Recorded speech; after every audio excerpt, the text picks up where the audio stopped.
The wind howled across the high plains that night, sweeping over the hills like a restless spirit searching for peace.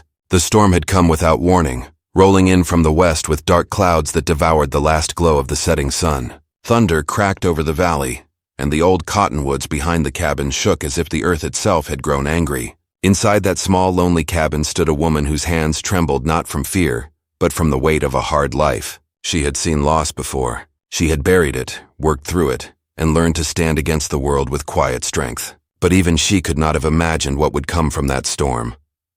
Her home sat miles away from any settlement, nestled between rocky hills and a narrow creek that had long since cut its way through the land. She had chosen this place for its silence, for its distance from the noise and judgment of others. Out here, she could breathe without anyone asking questions about her past. The cabin walls were made of rough pine logs, sealed with clay she mixed by hand. Every board, every nail, carried the mark of her will to survive. The world outside might have been harsh, but inside it was hers. Her small lantern cast a soft glow across the room, flickering over the worn rifle resting above the hearth and the old rocking chair that creaked with every gust of wind. The storm's rain came in sheets, lashing the windows so hard that she thought the glass might give. The roof moaned under the weight of the wind, and the sound of thunder rolled across the land like the beating of drums. She moved to the door to check the latch, making sure the bolt was firm. Then, just as she turned away, she heard it, a faint knock. Barely there, drowned by the storm, yet unmistakable. For a moment she froze, unsure if her mind was playing tricks. Then it came again, louder this time. 3 desperate thuds against the wooden door. Her heart quickened. Out here, nobody knocked after dark. Not in weather like this. She reached for the rifle but hesitated. Whoever was out there couldn't have come far on a night like this without reason. She lifted the latch slowly, the wind rushing in as she pulled the door open just enough to see. Lightning flashed, and for an instant she saw him, a small figure standing in the rain, soaked to the bone. A child, his dark hair plastered to his forehead, his clothes torn, his lips trembling from cold. He couldn't have been more than 10. When she met his eyes, she felt a strange pull, a mix of fear and something she hadn't felt in years. Compassion. The boy didn't speak.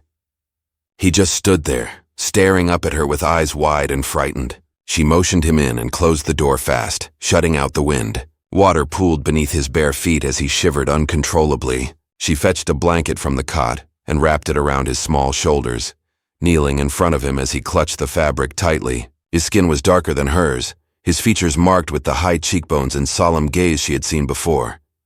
He was Apache. Her breath caught for a moment. Memories of stories told by travelers and soldiers flickered in her mind. Raids, burned ranches, vanished settlers. The frontier was a place of fear and misunderstanding, and both sides carried their scars. Yet when she looked at the boy, she didn't see danger. She saw someone lost, cold and terrified. Whatever he had been running from, it had nearly broken him. She poured a bit of water into a tin cup, heated it by the fire, and handed it to him. He hesitated, then took it carefully, as though afraid she might change her mind. "Where's your family?" she asked quietly. The boy said nothing. He only glanced toward the window, where rain streaked down the glass in rivers. She could see exhaustion weighing on him, the kind that came from more than just a storm. His eyes told a story he couldn't yet speak. She let him rest near the fire and watched as he drifted into uneasy sleep, still clutching the blanket tight around him.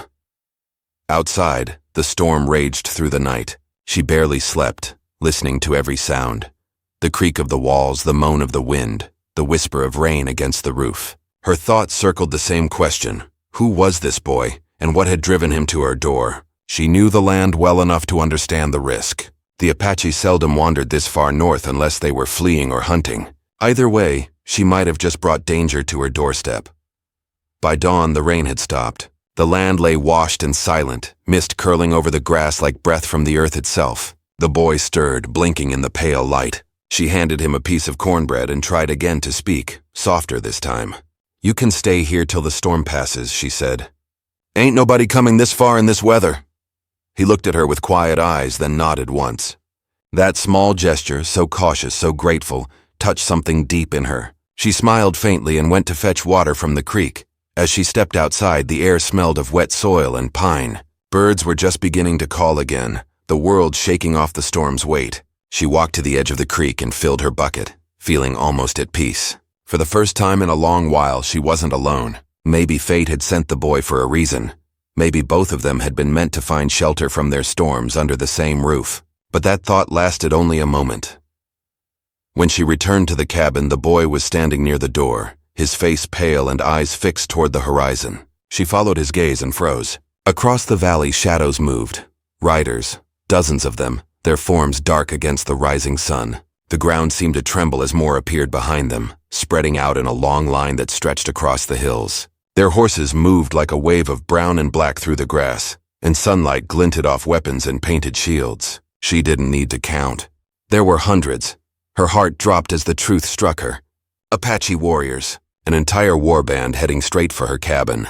Her breath caught as she looked at the boy, realizing what his silence had meant, what the storm had hidden. He wasn't just a lost child. He was one of them. Maybe the son of a chief, maybe someone hunted or taken. She couldn't know. But she knew this much. They had come for him. The rumble of hooves grew louder, rolling through the ground like distant thunder. The boy turned toward her, fear and guilt flickering in his eyes. He tried to speak but couldn't. She stepped between him and the door, every muscle tensed, her mind racing.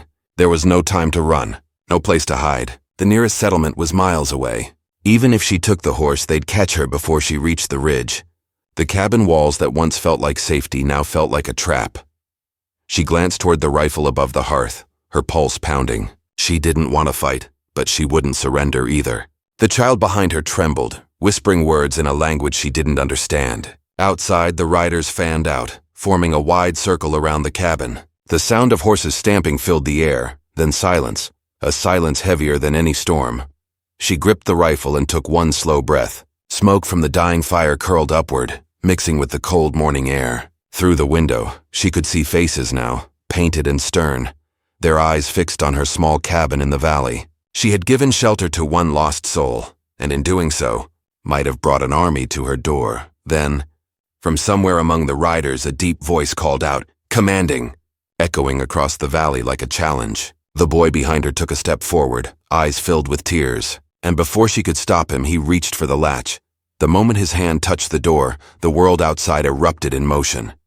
The wooden door creaked open under the boy's trembling hand, and the morning light spilled into the cabin, cutting across the smoke from the fire. She stepped forward, her pulse roaring in her ears, but the boy turned to her with eyes full of sorrow before she could stop him. Outside, the sound of shifting horses and the low murmur of voices filled the air. He hesitated at the threshold, glancing back at her, and for a moment she saw the conflict tearing through him. He was torn between two worlds, and she suddenly realized how deep that wound ran. The woman slowly lowered her rifle, not out of trust, but because she sensed that any wrong move might be the last thing she'd ever do. The wind carried the smell of dust and smoke from the campfires beyond the ridge. The line of Apache riders waited like carved figures, their faces stern, unreadable. Among them, one man sat motionless on a black horse, his chest marked with paint and feathers that told of high rank. He was the one who had spoken, the one whose voice carried that tone of command that even the storm would have obeyed. The boy stepped out onto the porch, barefoot, wrapped in her wool blanket like a small shadow against the light. The rider raised his hand, and at that gesture the others fell silent. The air seemed to hold its breath. The woman stayed behind the door, half hidden, watching through the narrow opening. She didn't understand their words, but she understood the tone. Questions, warnings, disbelief. The boy answered quietly, his voice thin against the wind. Whatever he said made the riders murmur among themselves. Then the man on the black horse dismounted. The ground trembled lightly as he walked toward the cabin. Each step was deliberate, cautious, like a wolf circling something it could not yet see. He stopped just short of the porch and looked up at the woman who stood inside the shadows. His gaze was sharp, piercing, the kind that could strip a person's soul bare. For a long moment, they just stared at each other. A frontier woman alone in the wilderness, and the leader of the warriors who surrounded her home. He spoke again, his words low and deep. She didn't understand them, but the boy did. He turned and translated with halting English, his voice shaking. He says, "You took me in," he says. "They looked for me all night." She swallowed hard, her throat dry. "I didn't know who you were," she said softly, her words steady. "I just saw a child in the storm," the boy relayed her words. The warrior's expression didn't change, but his gaze shifted slightly, studying her face. Then he said something else, shorter this time. The boy hesitated before speaking again. He asks, "Why you helped me? Why not turn me away?" For a moment, she had no answer. She had asked herself the same thing during the long night. Maybe it was pity. Maybe it was something deeper, a kind of mercy born out of her own loneliness. Because he was cold, she said finally. Because I couldn't let a child die at my door. The boy repeated her words, and the warrior nodded once. Then he spoke to the others, and slowly the ring of riders loosened. They did not leave, but they backed away to a wider circle, still watching, still waiting. The man looked back at her one last time, his dark eyes unreadable, then turned and walked back to his horse. She watched him mount and ride toward the ridge where the others gathered. The boy turned to her, his small face full of conflict. "He is my uncle," he said quietly. "He thought I was dead." She looked out across the valley where the warriors' shapes moved like shadows through the dust. "Why were you alone in that storm?" she asked. "What happened to you?" The boy lowered his head. "We were far from camp. My father was hunting with others. Soldiers came, I ran. The storm came after." His voice broke and he clenched his fists. "I thought they would not find me." Her heart sank at the mention of soldiers. She had heard enough stories: burned villages, broken promises, endless fighting between settlers and the Apache. The line between guilt and innocence was thin out here, blurred by the dust and the blood of too many years. She knelt beside him. "You're safe here," she said. "No one's going to hurt you." But even as she spoke, she wasn't sure if it was true anymore. The warriors camped nearby that night, their fires glowing faintly across the valley. She could see the flicker of light through her window and hear the distant rhythm of drums that rose and fell with the wind. The boy sat by the fire inside her cabin, quiet and thoughtful, as though the weight of his tribe's presence pressed down on him. She couldn't sleep. Each time she closed her eyes, she saw the faces outside, the painted warriors, the watchful eyes. She knew that if they had wanted to harm her, they already would have, yet their silence made her uneasy. They were waiting for something, and she didn't know what it was.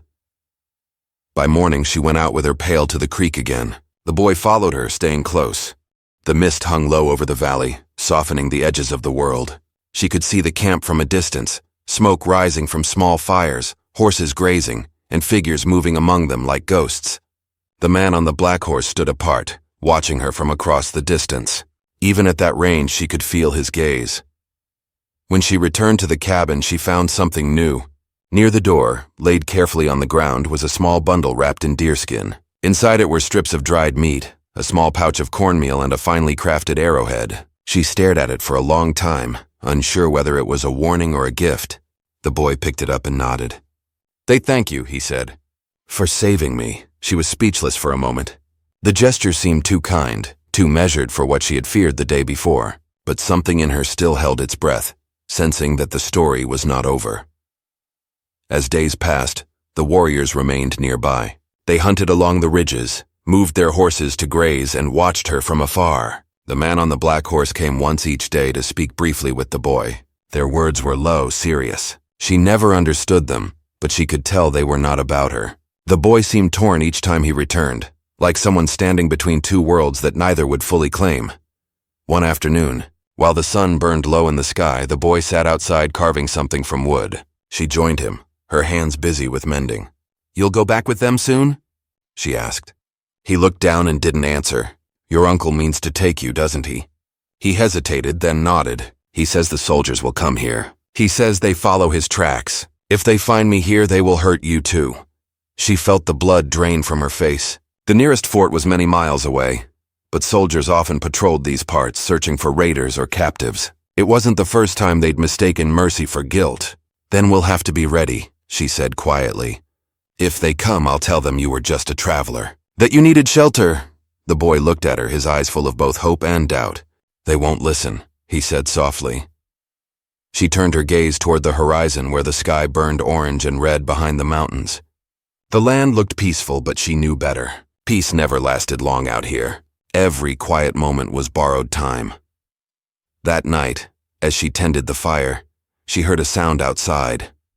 Not the steady rhythm of hooves or the call of an owl, but something heavier, more deliberate. She froze, reaching for her rifle. The boy looked up from his place by the hearth, his face pale. The noise came again, closer now. She rose slowly and moved to the door. When she pulled it open, the man on the black horse was there, standing in the moonlight. He was alone this time, his expression grave. He spoke to the boy quickly, his voice urgent. The boy translated his words trembling. He says riders are coming, not his people. Bluecoats. Her heart thudded in her chest. How far? Not far, the boy said. Before sunrise. The warrior looked past the boy and met her eyes once more. There was something there, respect perhaps, or warning. He said one last thing, and the boy's voice was quiet as he repeated it. He says if you stay you must hide the fire. Do not move till morning. Then, without another word, the man turned his horse and disappeared into the darkness. She barred the door, the sound of the latch echoing in the stillness. The boy's small hands gripped hers tightly. The cabin felt smaller than ever, the walls closing in as the night deepened. Outside, the wind carried faint echoes, distant hoofbeats, or maybe only the whisper of the land. She knew now that she stood between two storms, one she had already survived, and one that was coming fast. Before dawn, the cabin settled into that thin kind of quiet that makes a person hear every breath. She banked the coals low and covered the last glow with ash. The boy curled on the floor near the hearth, blanket pulled up to his chin, eyes open in the dark. She could feel the weight of his worry the way she felt the weight of the roof in a hard wind. Outside, the high plains held its breath. Somewhere to the south, a night bird called and then went silent. She crouched by the window slit she had cut long ago for watching coyotes. The valley lay in gray light, the ridgeline a black saw against the sky. No fires from the camp. The warriors had hidden their light the same as she had. The memory of the man on the black horse stayed with her. There had been no threat in his eyes, yet no comfort either. Only a promise that whatever came would come soon. The boy slipped to her side and pointed toward the cottonwoods at the creek. He whispered a word from his tongue that she did not know and then said quietly, "Riders." Hoofbeats rose like a drum under the earth. First a hint, then a steady pulse. She could not see them yet, but she felt them, the way a person feels a storm before it shows its face. She set the rifle across the sill without aiming. Her hands did not shake. Fear had a way of settling once there was work to be done. She glanced at the boy and tried a steady voice. "When I tell you, go to the back wall. Stay behind the trunk we wedged there. No sound." He nodded and drew the blanket tight. They came into view from the north rather than the south, sliding along the long rise above the creek. Not a full company, not even close. A file of a dozen at most. Blue coats dulled by dust, hat brims low, carbines across their laps. At their lead rode a young man with a pale mustache that did not quite fit his face. He sat straight as a tent pole and kept looking left and right, as if the grass itself might rise up against him. Behind them rolled a mule with packs and a narrow flag case tied to its flank. The riders halted when they saw the cabin. The young one raised his hand.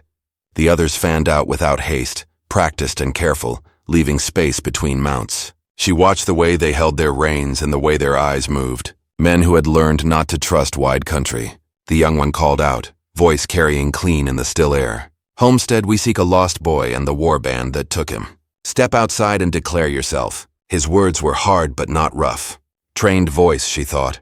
Not a drunkard, not a fool spoiling for trouble. She did not step outside. She opened the door just enough to show her face and called back that she lived alone and did not take orders from strangers who showed up at dawn. That brought a ripple down the line.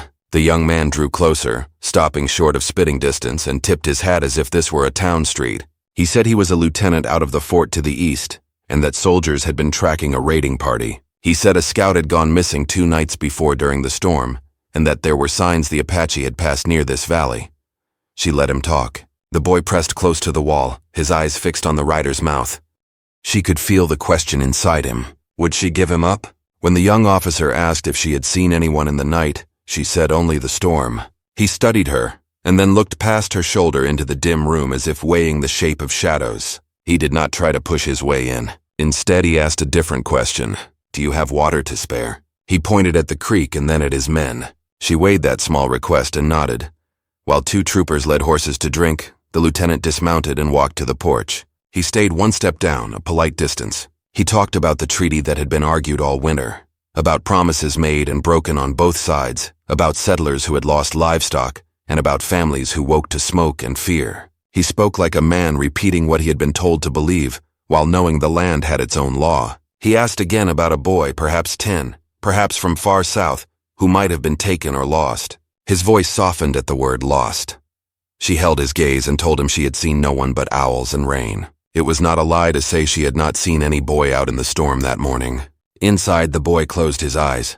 The lieutenant's mouth tightened just a shade. He asked for permission to look around the cabin and outbuildings. She said there were no outbuildings because the weather had taken them, and that the only thing around here was sky. He nodded once, not pleased and not surprised. He said he would return with more men, and that it was safer if she came with them now.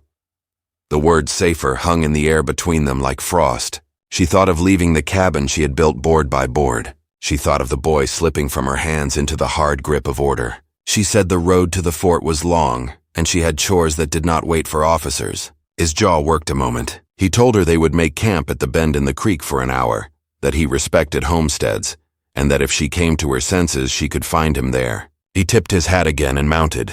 The small column turned and trotted toward the cottonwoods. When they were gone, the boy came from behind the trunk and leaned into her side like a child who had spent himself holding still. She put a hand on his shoulder and felt how thin he was. She whispered that she had bought them an hour, and that an hour meant something in a country where days could vanish. He lifted a small pouch from his blanket and opened it. Inside lay a disc of beaten silver punched with a pattern of dots and lines. He gestured toward the ridge where the warriors had hidden and touched the disc to his chest. She understood. A sign. A bond. They ate in silence. Bread softened in warm water. A strip of meat from the gift bundle. Then the boy spoke in English thick but clear. He said his father was not taken. His father had pushed him into the brush when the thunder began and told him to run. He said the warriors who found him were not the same men who had left camp that morning, that there were bands within bands, and that some listened to the uncle and some did not. He said the men in blue did not know the shape of the lines they were crossing. She thought of the lieutenant's mustache and careful voice. She wondered what kind of letters he wrote to whatever home he had left. She had written letters once long ago to a man who rode north for cattle and never rode back. When the wind rose that winter, she burned the letters for heat and kept the ashes because ashes were proof that something had been real. She looked at the boy's silver disc and felt the same kind of proof. There are promises the land hears even if men forget them. Near noon, a shadow moved along the ridge. She lifted the rifle but did not aim when she recognized the man on the black horse. He rode alone, slow, hands open. She stepped to the porch. He spoke first in his own tongue to the boy, and then turned his gaze to her. The boy translated with care. The soldiers had split, half at the creek, half riding east to call more men. The uncle wanted the boy back, but the boy had said no until the soldiers were gone. The uncle had not struck him for refusing. Instead, he had taken a long breath and said they would wait one more night. The man paused and then said something quiet to the boy. The boy frowned, searched for words, and then said to her that the uncle had asked a favor. There was a woman from her side, a trapper's widow, who had been seen near the old buffalo wallow with a cart of tools and a little girl. The uncle's riders believed the soldiers would pass there by afternoon, and that the woman would be caught between. The uncle could not send many men to help without drawing a fight too soon. Would the homestead woman ride to warn her? The boy added that the widow lived 2 gullies over, closer to town roads. She did not answer right away. The request braided mercy and risk into one rope. Leave the cabin and the boy and she might lose both. Stay, and a woman with a child might pay for it. The man on the black horse waited, his face still. She thought of how the lieutenant had spoken the word safer, like it was a Bible verse. She thought of the boy, how he had reached for the door when the ring of riders tightened around this place. She decided that sometimes the only safety is in the act that lets you live with yourself after.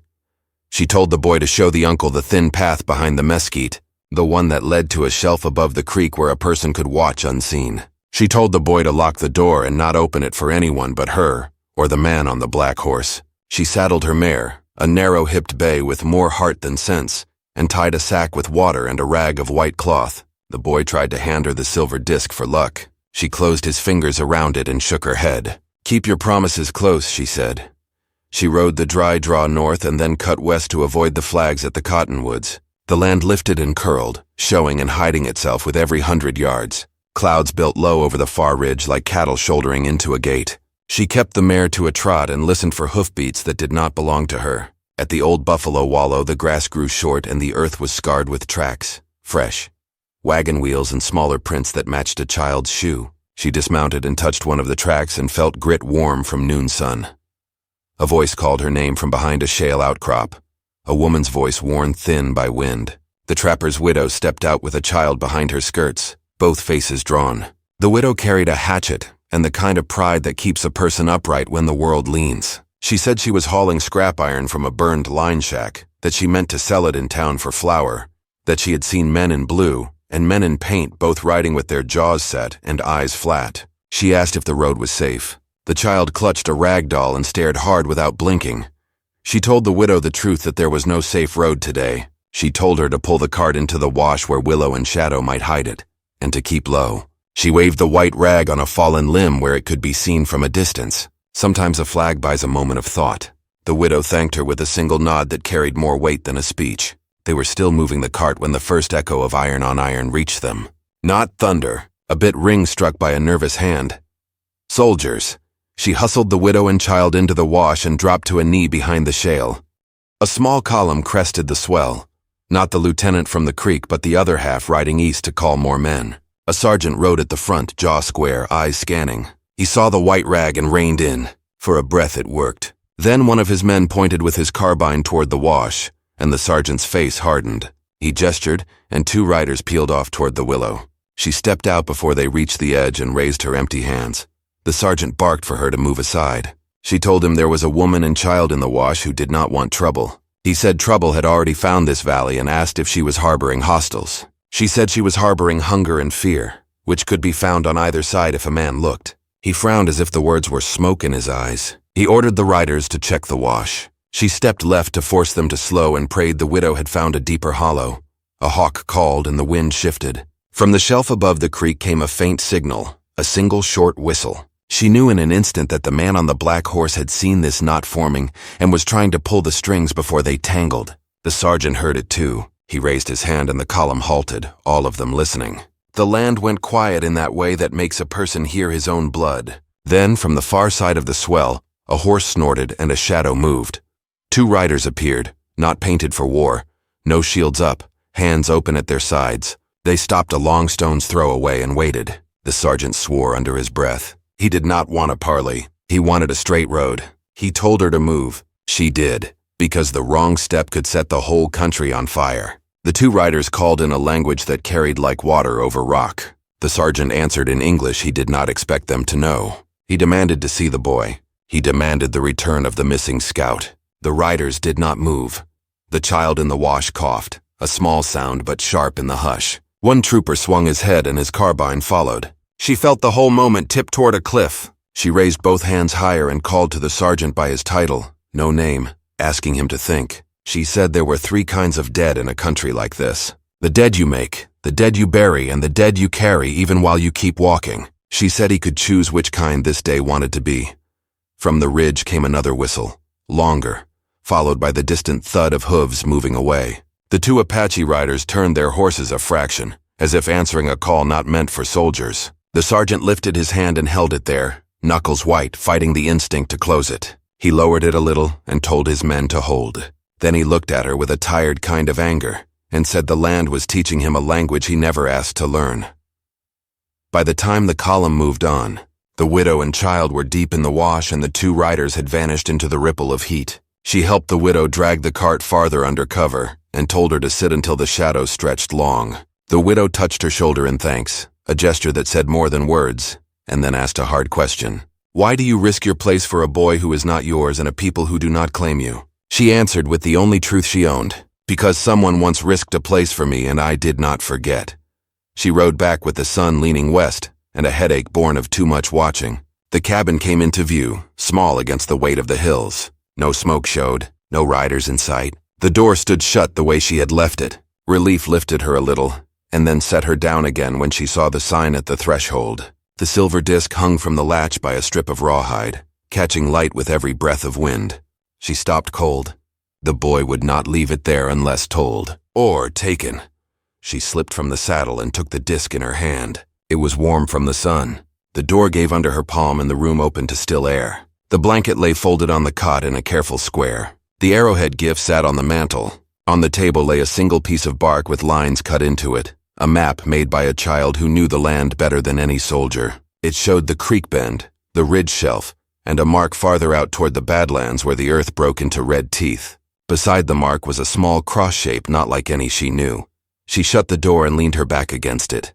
The silver disc clenched in her fist. The room felt too quiet. The boy had not run. He had been gathered, either by the uncle's hand or by another. She could not tell which was mercy and which was danger. Outside, a dust line rose on the eastern road, thin as smoke. Somewhere in that moving pale line rode a young officer with a mustache too new for the land he crossed. Somewhere beyond the ridge moved a warband tied to a promise she did not yet understand.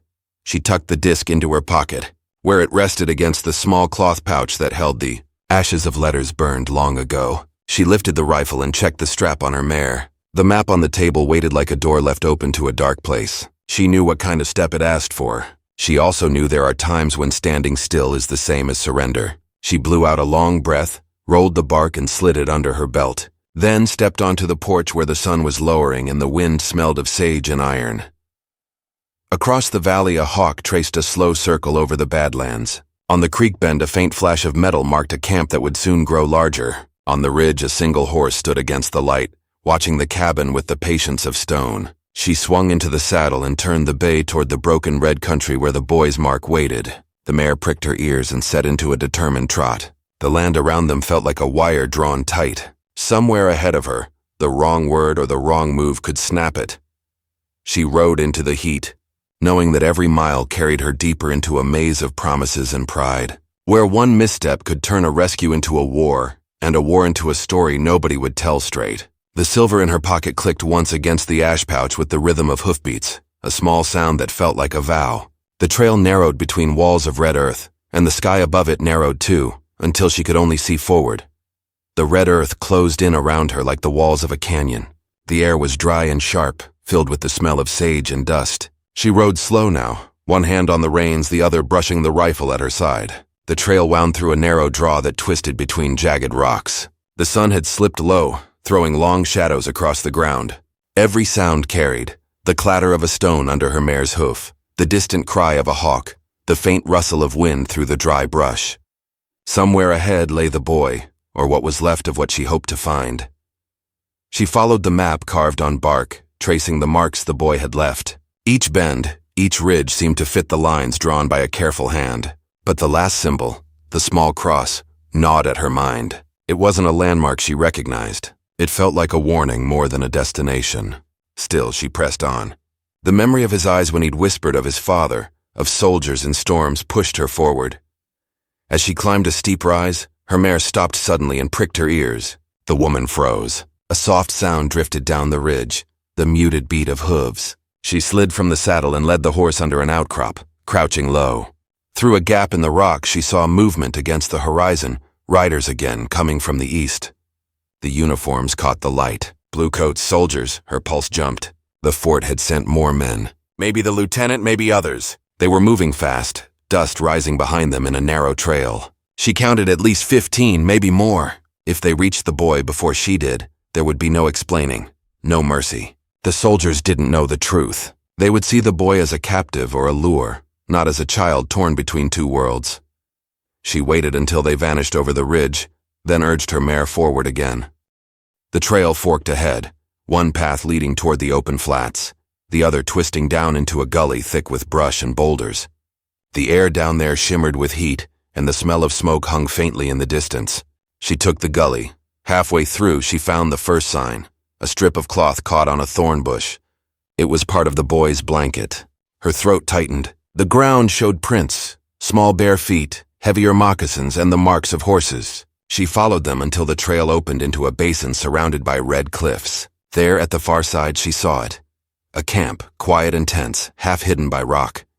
A few figures moved around a low fire. Horses stood tethered under the shade of a ledge. She recognized the man on the black horse, sitting cross-legged near the flames, his bow resting across his knees. He looked up the instant she appeared. No words were needed. He knew she had come for the boy. She dismounted and walked forward slowly, keeping her hands visible. The boy stepped out from behind a rock, his face streaked with dust but his eyes bright with recognition. He ran to her and clutched her arm.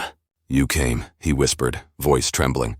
She brushed his hair back, trying to hide the flood of relief in her chest. The warrior rose. His eyes were calm but heavy, as though he carried the weight of two nations on his shoulders. He spoke to the boy, who turned to her. "He says you should not have come," the boy said quietly. "He says the soldiers are near. They follow your tracks. He says they think I am a spy." She looked past the boy toward the hills. Dust rose faintly again in the distance. She could see it now, a moving blur of riders heading toward the basin. "Then we need to move," she said firmly. "We can't stay here." The warrior shook his head. He said something to the others, and they began to gather weapons and water skins. The boy translated in hurried whispers. "He says they will not run again. He says if the soldiers come, they will stand." Her stomach tightened. "There'll be no standing," she said, her voice low but sharp. "There'll only be dying. They won't listen and neither will you." The man looked at her then.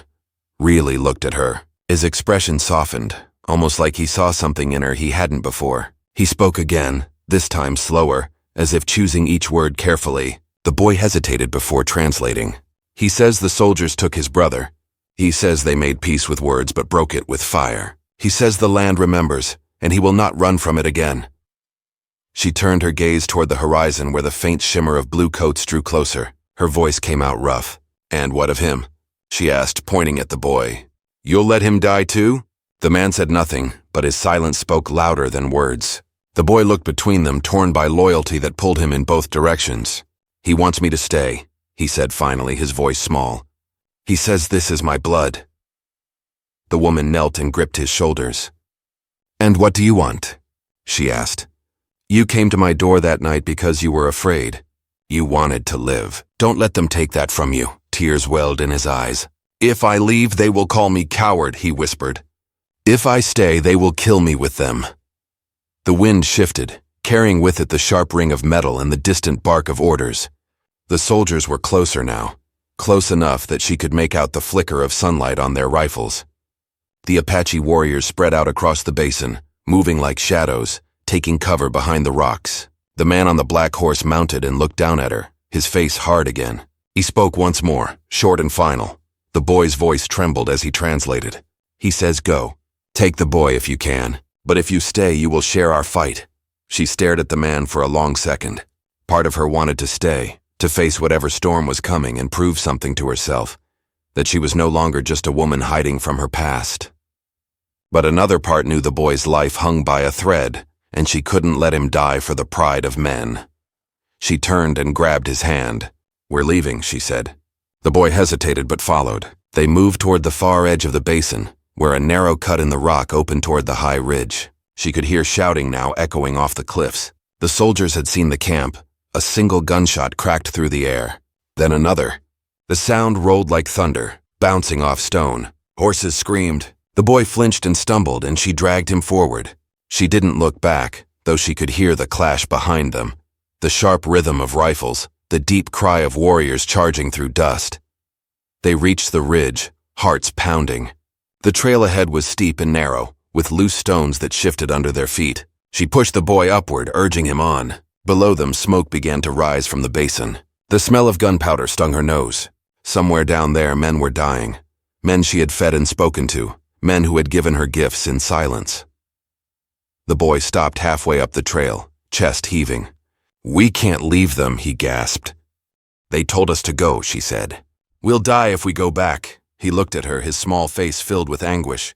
"He saved me, my uncle. He could have left me that night." She didn't answer. She grabbed his hand again and pulled. Behind them came the sound of more shots, closer now, heavier as the soldiers advanced. The echo of commands carried up the rocks, sharp and cold. She could almost hear the lieutenant's voice among them, though she didn't know if it was him or just her mind conjuring ghosts. When they reached the top, the land opened wide again, a stretch of wind and dust under a sky that burned red with the setting sun. She saw a small path winding toward the distant creek, the same creek that ran near her cabin. Safety lay that way, maybe. But the boy was staring back down into the basin, eyes wet, lips trembling. Below, the fight still raged. She could see flashes of light, hear the raw cry of men in pain. Then she saw it, the black horse rearing high against the smoke. The warrior's silhouette stood out for one heartbeat, proud and fierce. Then the sound of another shot split the air, and the horse went down. The boy cried out, breaking free of her grasp. Before she could stop him, he turned and started running back down the trail. She shouted after him, her voice tearing through the wind, but he didn't stop. His small form disappeared among the rocks, swallowed by the dust and noise. She stood frozen, torn between running after him or fleeing while she still could. The sound of rifles grew louder again. More soldiers were coming from the east. She could see their shapes now, moving fast. If she stayed, she'd be caught between both sides. Her hands shook as she lifted her rifle not to shoot, but to hold onto something solid. The last rays of sun fell across the land, turning everything gold and crimson. Smoke from the basin curled upward, thick and dark. She whispered the boy's name, knowing the wind would carry it farther than her voice ever could. Then she turned toward the ridge, caught between two worlds that were both breaking apart. The storm she had once sheltered a child from was nothing compared to the one now rising around her, and in that moment, standing on the edge of that burning valley, she realized there would be no peace left for anyone before the night was through. The air burned with the scent of smoke and dust. She stood on the ridge, staring down at the valley where the last light of the sun faded behind the red cliffs. Below her, the basin was alive with chaos, flashes of gunfire, the sharp crack of rifles, and the desperate cries of men who no longer knew who they were fighting for. The wind carried everything upward, the screams, the thunder of hooves, the wild calls of the Apache warriors who refused to fall quietly. The woman could feel the ground trembling under her boots, and she knew the end had come for one side or the other.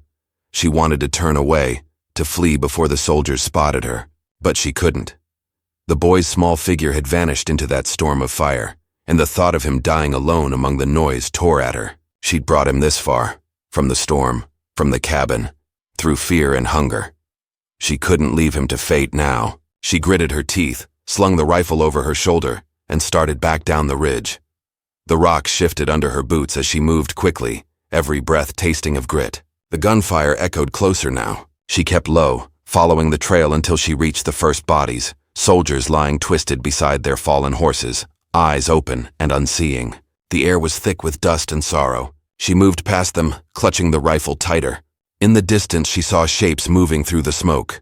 A few Apache warriors still standing, still fighting, even as the soldiers closed in from both sides. Then she heard it, a faint cry.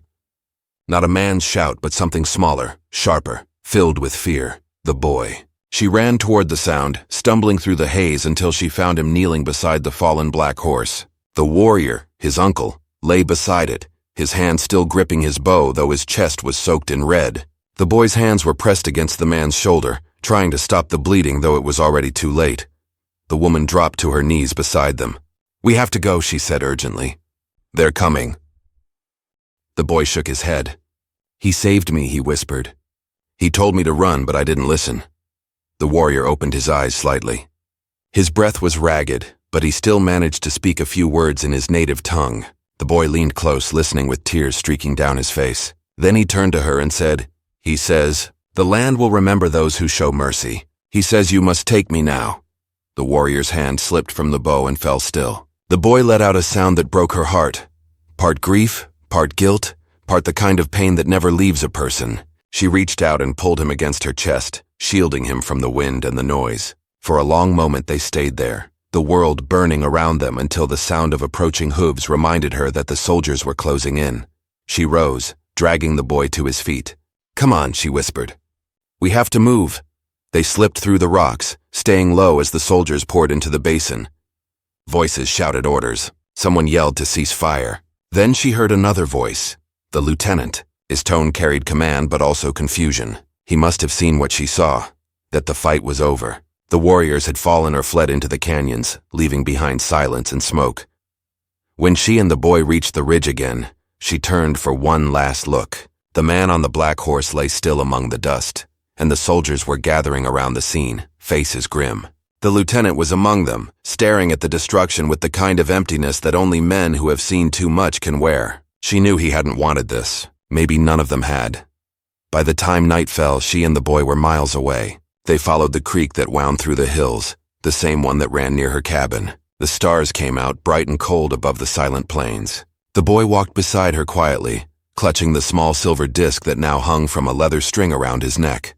Every so often, he glanced up at her, as if afraid she might disappear too. When they reached the cabin, it stood just as they'd left it, still, simple, untouched by the chaos beyond the hills. She pushed open the door, the familiar creak echoing through the quiet. Inside, the ashes in the hearth were cold. She set down her rifle and lit a small flame, warming the air again. The boy sat near the fire, his face pale but calm. For the first time in days, she could breathe. Yet the silence wasn't peace. It was heavy, filled with everything they had seen and everything they had lost. She brewed tea and handed the boy a tin cup. He took it, staring into the flames. "Will they come for us?" he asked. She shook her head. "No, the soldiers will go back to the fort. They'll write their reports and forget the names of the ones who died. And the rest, they'll stay where the land keeps them." He was quiet for a while, then looked at her again. "What happens to me now?" The question struck her harder than any bullet. She had no easy answer. The world outside didn't have room for children like him. Not among the settlers, not among the tribes.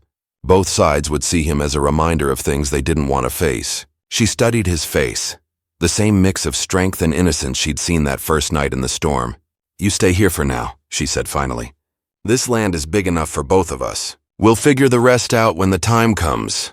He nodded slowly, though she could see the sadness still lingering behind his eyes. When he finally fell asleep by the fire, she stepped outside. The night was cool, the wind carrying the faint scent of rain from somewhere far away. She looked toward the ridge, where the faintest glow still hung on the horizon from the burning camp.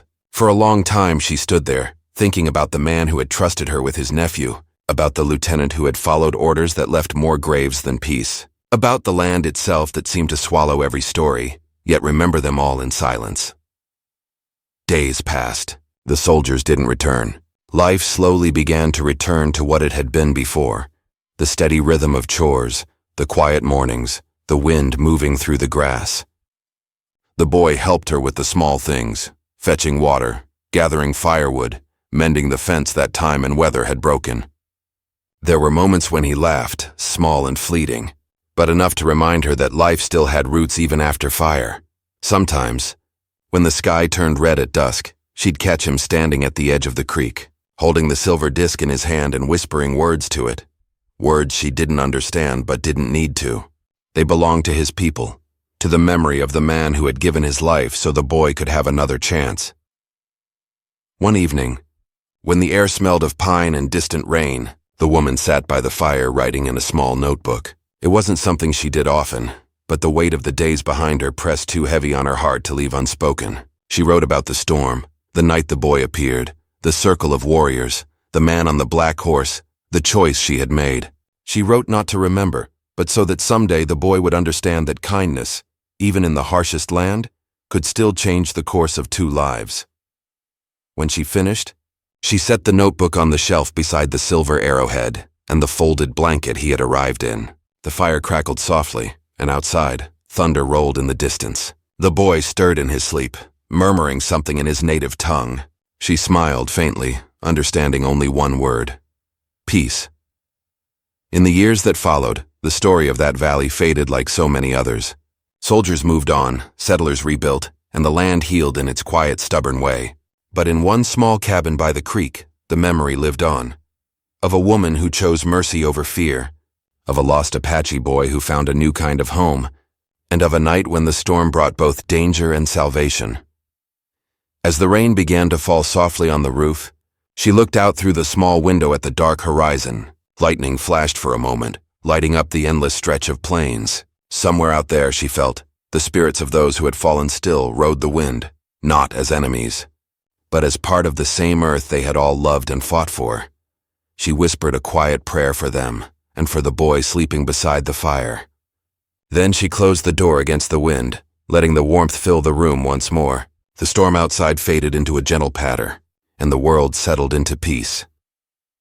The land had taken much from her, but it had also given something back, a purpose, a bond, and a promise that even in the loneliest corners of the frontier, compassion could still rise above the noise of war. And as the firelight danced across the walls of her small cabin, she knew deep down that both she and the boy had survived, not because they had fought, but because they had chosen to care.